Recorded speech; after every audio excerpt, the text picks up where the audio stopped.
Hello friend, मैं शायरा खान और आप देख रहे हैं नायला पाकिस्तान रिएक्शन। मोदी साहब के लिए आज फ्रांस ने वो कर दिया जो फ्रांस ने आज से पहले किसी कंट्री के लिए नहीं किया। जी बिल्कुल, प्रेसिडेंट मैक्रोन ने फ्रांस का प्रोटोकॉल मोदी साहब के लिए तोड़ दिया और वो स्पेशली मोदी साहब को ड्रॉप करने गए क्योंकि मोदी साहब निकल पड़े हैं जी ट्रम्प से मुलाकात के लिए। अगर हम फ्रांस और इंडिया की इस मीटिंग का क्रक्स निकालें तो जी मोदी साहब इस एशिया कंट्री में पहला ऐसा मुल्क इंडिया को बनाने वाले हैं जो अपना missile system, Pinaka missile system France को बेचना चाहते हैं। उन्होंने बाकायदा तौर पर फ्रांस की मिलिट्री को दावत दी है कि आप पिनाका मिसाइल को इंडिया में आके देखिए, अगर आपको पसंद आता है तो आप ये टेक्नोलॉजी इंडिया से ले लें। तो बहुत बड़ी बात है, फ्रांस की टेक्नोलॉजी पूरी दुनिया उसको मानती है। अगर हम बात करें इस ट्रिप की, बहुत ही फ्रूटफुल रहा। IMEC कॉरिडोर को एक्सपैंड करने की बात की, मार्सी तक इसको एक्सपैंड किया जाएगा। एक कॉरिडोर बनाया जाएगा मुंबई से मार्से तक। मार्से जो है फ्रांस का बहुत ही हिस्टोरिकल सिटी है। इसको भी मोदी साहब ने जी बड़े अच्छे से कैश किया और कहा कि हमने 1914 में वर्ल्ड वार 1 में इंडियन सोल्जर को यहाँ भेजा था आप लोगों के डिफेंस के लिए, जिसमें 10,000 आज भी जो है यहाँ पर दफन है। तो इससे जो है मोदी साहब ने फ्रांस के ऊपर बहुत ज़बरदस्त प्रेशर बिल्ड किया कि इंडिया जो है फ्रांस के रिलेशनशिप कई सालों से चल रहे हैं। मैक्रोन जो है इस वक्त मोदी साहब को बहुत ज़्यादा इंपॉर्टेंस देते हुए, लीडर वो होता है जो बाकियों को साथ लेकर चलता है। लीडर वो होता है जो बाकियों का एहसास करता है। लीडर वो होता है जिसके अंदर ये खूबी होती है कि वो पूरी दुनिया के लिए एक मिसाली गुफ्तगू करता है। सारे मुल्क कामयाब सिवाय हमारे मुल्क के, और हमारे मुल्क में हर नेमत है, हर चीज है, लेकिन हम सबसे पीछे हैं। क्यों? क्योंकि हमारे तौर तरीके, हमारे कुरबान, हमारे सब कुछ एजुकेशन सिस्टम शायद उस तरीके से नहीं है। जैसे अभी मैं फ्रांस की बात कर रहा हूँ और इनसे पूछा नेबर कंट्री इंडिया की, इन्होंने कहा वो भी हमारे से आगे जा रहा है। पाकिस्तान के हालात तो नहीं बेहतर है हमारे, लेकिन बेहतर है। अच्छा, जबरदस्त हो गया। तो आप पाकिस्तानी है, इसका मतलब पाकिस्तान की वजह से हालात बेहतर है ना? नहीं जी नहीं, अच्छा, पाकिस्तान की वजह से हालात बेहतर नहीं है, ये अल्लाह ताला की वजह से हालात बेहतर है। तो ये जो बाकी भाई मेरे साथ खड़े हैं, जितने भी खड़े हैं, इनके हालात क्यों नहीं बेहतर? सर भैया, अभी खबर आई है आज की कि 50 से ज्यादा पाकिस्तानी फिर ये इलीगल, जिसे डंकी कहते हैं, डंकी यार वो पैसे इतने ला लो अपने मुल्क के अंदर, वो तानू 3 गुना ज्यादा। ये पिनाका मिसाइल सिस्टम इंडिया ने बनाया, ठीक है। और मोदी साहब ने जी जो है उसको मैक्रोन को बोला है कि आपकी आर्मी हमारे जो है मिसाइल सिस्टम में इंटरेस्टेड है तो इंडिया आके जी विजिट कर ले। वो कह रहे हैं ठीक है हम आते हैं। आप सोचे ज़रा, अगर फ्रांस ये पिनाका मिसाइल सिस्टम इंडिया से परचेज कर लेता है तो पूरी एशिया में वाहिद इंडिया एक ऐसा मुल्क बनेगा जिसने फ्रांस को अपना डिफेंस भेजा। फ्रांस आप देखें डिफेंस में, टेक्नोलॉजी में कितना आगे है। नहीं हेलो दोस्तों, जैसे कि आपने हाईलाइट में देखा, डोनाल्ड ट्रंप की व्हाइट हाउस में वापसी के कई देशों ने स्वागत किया, लेकिन अब वो आर्थिक स्थिरता के लिए तैयार हो रहे हैं। भारत की ये सबसे बड़ा मुद्दा ट्रैफिक आयात वस्तुओं पर ट्रंप की नई पारस्परिक टैरिफ नीति लागू करना चाहते हैं, जिससे उन देशों को निशाना बनाया जाएगा जो अमेरिका निर्यात पर हाई टैरिफ लगाते हैं। अरबों डॉलर के व्यापारी के हित दावा पर है अभी, और प्रधानमंत्री मोदी ने भारत के निर्यात बनाए रखने के लिए व्यापार युद्ध को टालने के लिए वाशिंगटन रवाना हुए हैं। तो दोस्तों चलिए देखते हैं पाक मीडिया इस पर क्या रिएक्शन देता है। एक प्रोग्राम किया था, बड़ा लोगों ने पसंद किया कि आप बड़ा अच्छी बात करते हैं। मुझे बताएं, एजुकेशन, टेक्नोलॉजी, हेल्थ में हम कहाँ खड़े हैं? हम बहुत पीछे हैं। क्या वजह है? मतलब ये सभी लोग ऐसे कह रहे हैं, ऐसा लग रहा है कि हर बंदा ही परेशान है। वो सही कह रहे हैं हाँ। कि हमारे वो बच्चे जो मेहनत करते हैं, जब रोज मेहनत करने के बाद वो संते हासिल करते हैं, उन्हें इतनी मेहनत करने के बावजूद कहीं नौकरी नहीं मिलती, कहीं सर्विस नहीं मिलती। कोई MA, कोई डबल MA, लेकिन में करके घरों में बैठे हैं, बेरोजगारी अरूज पे है और कारोबार हमारा रोज बरोज पस्त होता जा रहा है। ठीक है, आपकी आवाज में बड़ी गनगर्ज है, बड़ी जबरदस्त। आप जरा एक ऐसी आवाज में गवर्नमेंट को तो रिक्वेस्ट कर लें या गवर्नमेंट को वार्निंग कर दें कि भाई कुछ तो सोचो पाकिस्तान के, जरा दमदार आवाज में। बात यह है कि गवर्नमेंट जो है उसके हालात जो है पस्त होते जा रहे हैं। इसकी वजह यह है कि उनके अंदर कोई खूबी नहीं है। अच्छा, अगर उनके अंदर खूबी होती, वो हुक्मरान जिसके अंदर खूबी होती है तो वो कौम को साथ लेके चलता है, वो अवाम को साथ लेके चलता है। हुक्मरान या बादशाह वो होता है जिसके लिए अवाम सारी अपने बच्चों की तरह होती है, और जिसके अंदर ये सोच फिक्र ही ना हो कि कौन किस हालत में है, मैंने उसकी क्या हेल्प करनी है, और उसे सिर्फ सीट की पड़ी हो, उसे सिर्फ अपनी जो ज़राअत की अपनी सीट की पड़ी हो, तो वो ना पाकिस्तान को लेके आगे बढ़ सकता है, ना कौम को लेके आगे बढ़ सकता है, और सीट तो उसके नामो निशान ही मिट जाएगा। सीट तो उसके मुकद्दर में है ही नहीं। ये चीज जो किसी को पस्त करता है वो हमेशा गली पस्त हो जाता है। यानी हम तो अगर किसी को बाकियों डाउन करने का सोचेंगे ना, मैं ये सोचूं यहाँ पे खड़ा होके कि मैंने अमेरिका को गिरा देना है, इंडिया को गिरा देना है, हमारा वो गिरे ना गिरे हम खुद पहले गिरे हुए हैं, हमने किसी को क्या गिराना है। अच्छा। ये बुजुर्ग है, अगर मैं इनके बारे में नहीं सोचूंगा, ये बच्चे हैं इनके बारे में नहीं सोचूंगा, ये भाई है इनके बारे में नहीं सोचूंगा, तो मैं कुछ भी बन जाऊं, मैं किसी काम का नहीं। जबरदस्त। लीडर वो होता है जो बाकियों को साथ लेकर चलता है, लीडर वो होता है जो बाकियों का एहसास करता है, लीडर वो होता है जिसके अंदर ये खूबी होती है कि वो पूरी दुनिया के लिए अपने कंट्री का नाम एक मिसाली गुफ्तगू करता है। ठीक हो गया। ये है कि जो लिख कर जाता है उसने लीडरी उसके पास क्या है, ऐसे जिसके ही है। पास तरीन ही सही नहीं है, जो बात ही सही नहीं कर सकता, ठीक है। उसने लीडरी पर क्या दायर करना है। पहले तो अपने अंदर कुव्वत पैदा करे, इल्मी इस्तेदाद पैदा करे, एजुकेशन पावर पैदा करे। फिर उसके बाद कौमों कबीले को साथ लेके चले, जबरदस्त मुल्क हो को साथ लेके चले। क्या अगर मुल्क को साथ लेके चलेगा तो उसकी इज्जत है यहाँ भी और वहाँ भी। वहाँ भी और अगर पूरी मुल्क दुनिया के में। बारे में नहीं सोचेगा, कुर्सी के बारे में सोचेगा, ना यहाँ इज्जत है ना वहाँ इज्जत है, ना कुर्सी रहेगी, लानत ही लानत रहेगी। ये चीज क्लैपिंग होनी चाहिए भाई के लिए एक दफा। जबरदस्त हो गया जी। आइए मजीद किसी से बात करते हैं। बहुत शुक्रिया सर, अच्छा लगता है आपसे बात करके। आइए। अस्सलाम वालेकुम। वालेकुम सलाम। आपका नाम? मेरा नाम हलीमा। क्या करती हैं मैम आप?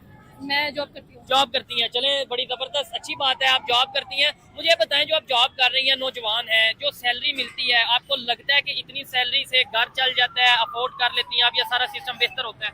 नहीं, बिल्कुल भी नहीं। मेरे ख्याल में तो बड़ा ही मुश्किल सर्वाइव हो रहा है। अच्छा। हमारा सबसे मेन चीज़ यही है कि हमारे मुल्क के जो कुर्बान है यही सही नहीं है। ये हमारे इतने टैक्स और इतना सारा कुछ सारा मिल मिला के पूरी नहीं पड़ती है। और नौजवान तो बाहर जाते नजर आ रहे हैं, जो चाहे लड़के हैं लड़कियां हैं। बाहर और क्या पीछे रह गए, मजबूरी है, या बाहर जाएंगे, या डकैतियां करेंगे, या चोर चकारी करेंगे, या उल्टे काम करेंगे। यही कुछ रह गया हमारे अवाम के पास। जो नौजवान, हमारी नस्ल खराब हो रही है सिर्फ हमारी हुकूमत की वजह से। मैं तो उसी को ब्लेम करूँगी। अगर उनके तौर तरीके सही हों और अगर उनके इंसाफ परस्ती के साथ चले तो मेरा नहीं ख्याल कि कोई भी यहाँ से बाहर जाएगा या गलत करेंगे। यहाँ पे भी बेहतरी आ सकती है, मतलब हमारे पॉलिटिशियन। लेकिन ये कि अक्सर लोग सिर्फ ये कहते हैं हमारे हुक्मरान ऐसे हैं, हुक्मरान ऐसे हैं। मैं और आप, मतलब जो हम आम अवाम है, क्या हम अपना काम जिम्मेदारी से करते हैं? देखिए जी, जिस पे गुजर रही होती है ना, वो उसको ज्यादा बेहतर पता है। अवाम है ना, उसको ज्यादा बेहतर पता है कि हमारे ऊपर क्या गुजर रही है, हम किस तरह जो है ना बिजली के बिल कैसे दे रहे पूरा हैं। करना है। ठीक है। कितना किराए के घर वाले जो लोग हैं वो ज्यादा मुस्लिम सालों का शिकार है, ठीक हो और जो गया। अपने वाले वो भी ऐसे ही है।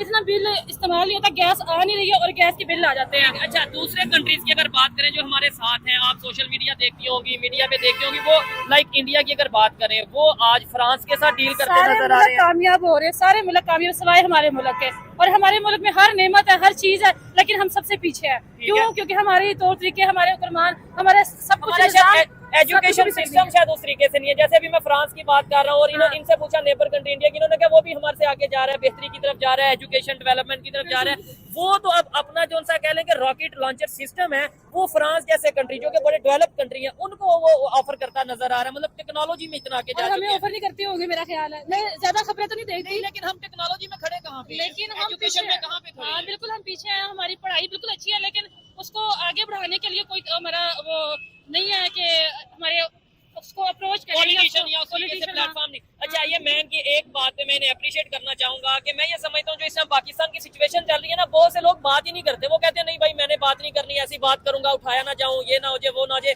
लेकिन मैम से मैंने पूछा बात करेंगे, इन्होंने बोला जी बिल्कुल, जो भी मेरी ओपिनियन होगी। तो क्या वजह, लोग तो बात ही नहीं करते, डरते हैं। आप नहीं डरती? मैं वैसे भी अल्लाह का शुक्र है बहादुर हूँ, तो जबरदस्त जो है ना होना इंसान को डरना नहीं चाहिए। और सच हर बोलना हाल चाहिए। में सच बोलना चाहिए, हर हाल में डरे बगैर मुकाबला हर चीज का करना चाहिए। ठीक है। इतनी सी बात से मुझे नहीं लगता कि किसी को मर्चा issue लगे हो, बिल्कुल। या किसी को कोई इश्यू हो। और आपने तो पाकिस्तान की बेहतरी के लिए बात की है ना। हम अगर बात हमें प्रोवाइड करें हर चीज, हम क्यों बात करें? हम यही जुबान उनकी अच्छाई में इस्तेमाल करेंगे। जबरदस्त हो गया। तो यही क्या चीज़ समझते है। हैं नेबर्स के साथ, नेबर कंट्रीज के साथ रिलेशन बेहतर होने चाहिए, जैसे हम आजकल बांग्लादेश के साथ बेहतर कर रहे हैं, ऐसे क्या इंडिया के साथ, अफगानिस्तान के साथ रिलेशन या तल्लुका जितने भी नेबर कंट्री उनके साथ बेहतर होने देखिए जी, चाहिए? मैं ना ज्यादा खबरें नहीं देखती हूँ, क्योंकि मेरा ना लेकिन कॉमन सेंस होती है ना कि यार हाँ सबसे तल्लुकात बेहतर हो या नहीं हो। मेरा बस ये ज़हन है कि अपना ज़ाती ज़हन ये है कि जहाँ पे हर मुल्क तरक्की कर रहा है वहाँ पे हमारा मुल्क भी बराबरी पे चलना चाहिए। जबरदस्त। तो बाकी ये नहीं कि मुझे पता किस तरह करना चाहिए, क्योंकि मैं इन चीजों में ना इंटरेस्ट ज्यादा नहीं ठीक है, इंटरनेशनल अफेयर्स में इतना मुझे पता है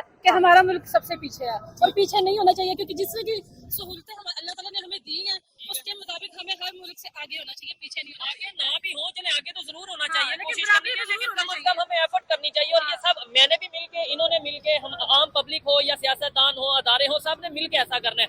आए मजीद आगे किसी से बात करते हैं। लास्ट में गवर्नमेंट को कोई मैसेज आप देना चाहें या कोई भी अपना पैगाम देना चाहें कि भाई हमारे जो प्राइम मिनिस्टर हैं, हमारे जो बड़े बड़े सियासतदान हैं, कि कैसे पाकिस्तान को बेहतर करें, कोई अपना मैसेज आप देना चाहें? इतनी मैं पढ़ी लिखी नहीं कोई भी आम पब्लिक तो है ना, पब्लिक तो हूँ, लेकिन मैंने जो मैसेज दे दिया मेरा ख्याल यही काफी है। कि सब और मिल के काम यही करें। है कि गरीब आवाम का ख्याल करें, महंगाई का ख्याल करें, जबरदस्त। बिलों के जो टैक्स बिजली के बिल कम करें। बिजली की बिल, टैक्स, इन चीजों में बस कोऑपरेट कर लें हमारे साथ।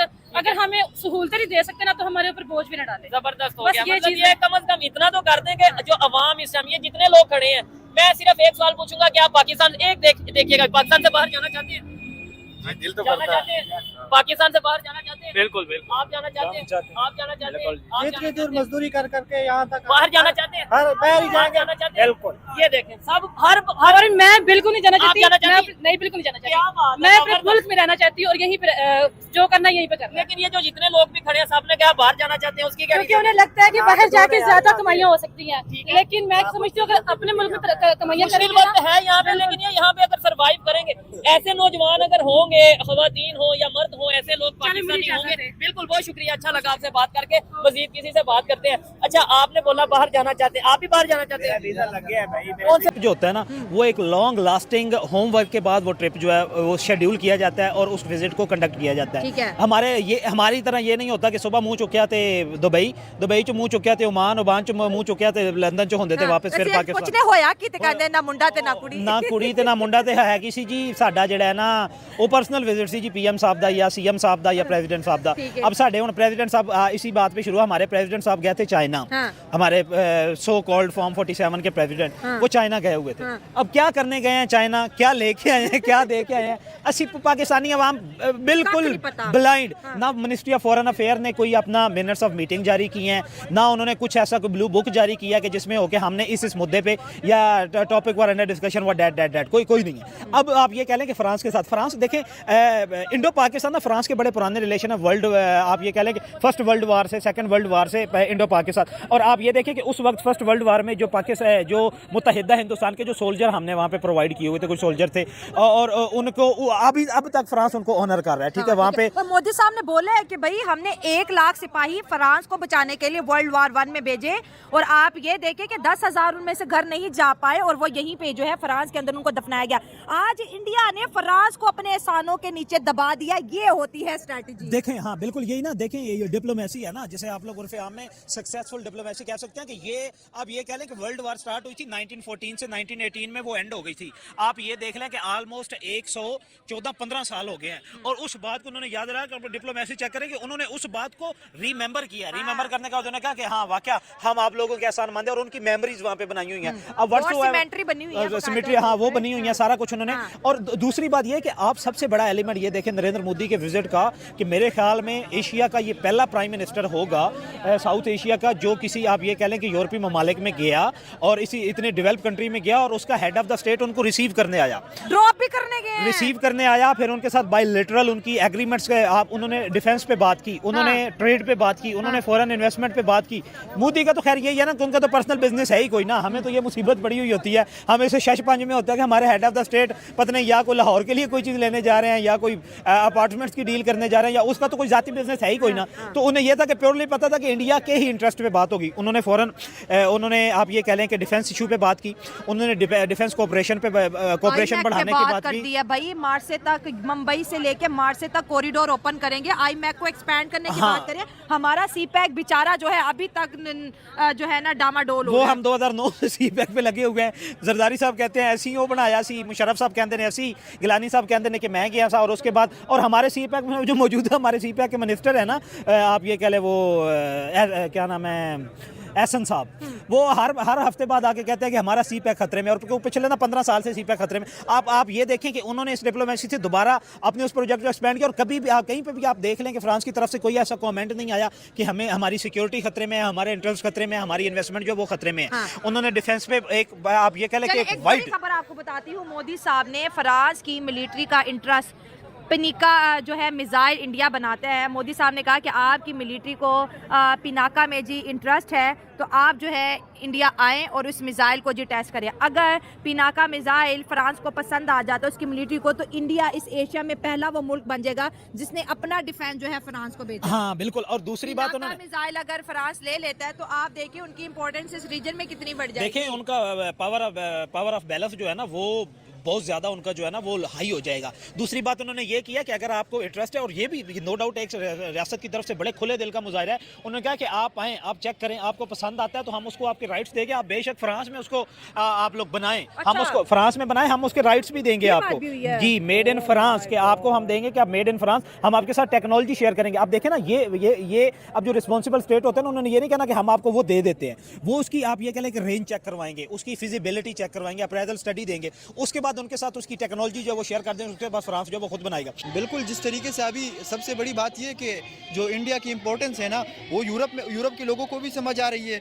और इसके अलावा अमेरिका को भी समझ आ रही है। अच्छा। अगर हम पहले अमेरिका की बात करें, मोदी उन टॉप लीडर्स में आते हैं, इसराइल के बाद कुछ और लीडर्स के बाद, जो ट्रम्प ने खुद उनको बुलाया कि आओ इधर विजिट कर लो। उसकी वजह यह है कि इंडिया की जो इकोनॉमी है अभी बूम पे चल रही है और इससे यूरोप बिल्कुल फ़ायदा उठाएगा ताकि हमारे इन्वेस्टर्स भी आए इंडिया में इन्वेस्ट करें, क्योंकि इंडिया में जो लॉ एंड ऑर्डर की सिचुएशन है ना वो दिन ब दिन अच्छी होती जा रही है। और इसमें नो डाउट अगर मैं पाकिस्तान से भी हूँ, मैं इस बात की तारीफ करूंगा कि इंडिया टेक्नोलॉजी में बहुत ही ज़्यादा आगे जा रहा है और ये जो पिनाका मिसाइल सिस्टम है, इसकी भी इसकी भी बात की। अगर फ्रांस जैसी कंट्री जो अभी राफेल तैयार कर रही है, इंडिया राफेल पे बहुत ज़्यादा प्राउड करते कि हमारे पास राफेल है, यानी वो F-16 जहाज़ को से भी कुछ चीज़ों में बहुत ही ज़्यादा अच्छा है। यानी F-16 जंगी जहाज़ को यानी वो बैटल हार्डेड समझा जाता है कि दुनिया के हर जगह में टेस्ट हुआ है, यानी उस चीज़ों को भी काफ़ी पीछे छोड़ा है। दोस्तों, जैसा कि आपने वीडियो में देखा, डोनाल्ड ट्रंप ने एक आदेश पर हस्ताक्षर करने की योजना बनाई जिसके तहत अमेरिका टैरिफ को दूसरे देशों से कारोबार किया जाएगा। सोमवार ने उन्होंने कहा कि अब वक्त आ गया है कि हम बराबरी करें। इस नीति के आसान उस देशों पर ज़्यादा होगी जो अमेरिका उत्पादों पर अधिक शुल्क लगाते हैं, जिनमें भारत भी शामिल है। जब अपने पहले कार्यकाल में ट्रंप ने भारत के विशेष व्यापारी समझौता जीएसपी दर समाप्त कर दिया है, जो स्टील एल्युमिनियम पर टैरिफ बढ़ा दिया गया था। उन्होंने वैश्विक स्तर पर स्टील 25% और एल्युमिनियम 10% टैरिफ लगाने का प्रस्ताव दिया था। इसमें भारत के लगभग $1 अरब स्टील निर्यात के $270 मिलियन का एल्युमिनियम निर्यात पर असर पड़ा था। अब कार, केमिकल और अन्य वस्तुओं पर अतिरिक्त टैरिफ लगाने पर चर्चा हो रही है। भारत के पहले हार्ली डेविडसन मोटरसाइकिल पर आयात शुल्क कम कर चुका है, जो ट्रंप की पुरानी मांग थी। इसके अलावा इलेक्ट्रॉनिक, मेडिकल उपकरण और केमिकल पर शुल्क और कटौती पर विचार किया जा रहा है। हाल की टैरिफ की कटौती से भारत पर मंदी और बढ़ती है, अर्थव्यवस्था पर दबाव बढ़ सकता है। ऐसे मोदी में अमेरिका व्यापारी संबंध बनाए रखने के घरेलू उद्योग को रक्षा करने की चुनौती का सामना करना पड़ेगा। तो दोस्तों, वीडियो कैसा लगा अपनी राय कमेंट बॉक्स में जरूर दें। वीडियो पसंद आए तो लाइक और सब्सक्राइब करना ना भूलें।